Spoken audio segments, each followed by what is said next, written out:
वक्त वापस नहीं आता, एक बार गया तो हमेशा के लिए चला जाता है। 1. शिकायत मत करो। मसाइल सबकी जिंदगी में होते हैं। शिकायत करने से कुछ नहीं बदलता। हल तलाश करो, बहाने नहीं। 2. दूसरों से अपना मवाजना मत करो। सोशल मीडिया पर सब कुछ परफेक्ट नजर आता है, लेकिन हकीकत में सब जद्दोजहद कर रहे होते हैं। अपनी तरक्की पर तवज्जो दो। 3. जल्दी कामयाबी के पीछे मत भागो। कामयाबी रातों रात नहीं मिलती। सब्र, मेहनत और मुस्तकिल मिजाजी जरूरी है। 4. मनफी लोगों से दूर रहो। जो लोग कहते हैं तुम नहीं कर सकते, वो तुम्हारी हिम्मत तोड़ते हैं। खुद पर यकीन रखने वालों के साथ रहो। 5.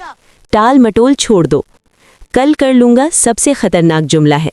शुरू करने का बेहतरीन वक्त अभी है। 6. नाकामी से मत डरो। नाकामी कामयाबी का हिस्सा है। जो गिरता है वही आगे बढ़ता है। 7. सिर्फ पैसे के पीछे मत भागो। पैसे का मकसद नहीं, मसला हल करना मकसद होना चाहिए। कीमत पैदा करो, पैसा खुद आ जाएगा। 8. अपनी सेहत को नज़रअंदाज मत करो। सेहत के बिना कामयाबी बेमानी है। अपना जिस्म और दिमाग संभालो। 9. सीखना कभी मत छोड़ो। दुनिया तेजी से बदल रही है। जो नहीं सीखता वो पीछे रह जाता है। 10. वापस देना मत भूलो। असल कामयाबी ये है कि तुम दूसरों की जिंदगी में क्या फर्क डालते हो। जितना दोगे उतना ही पाओगे।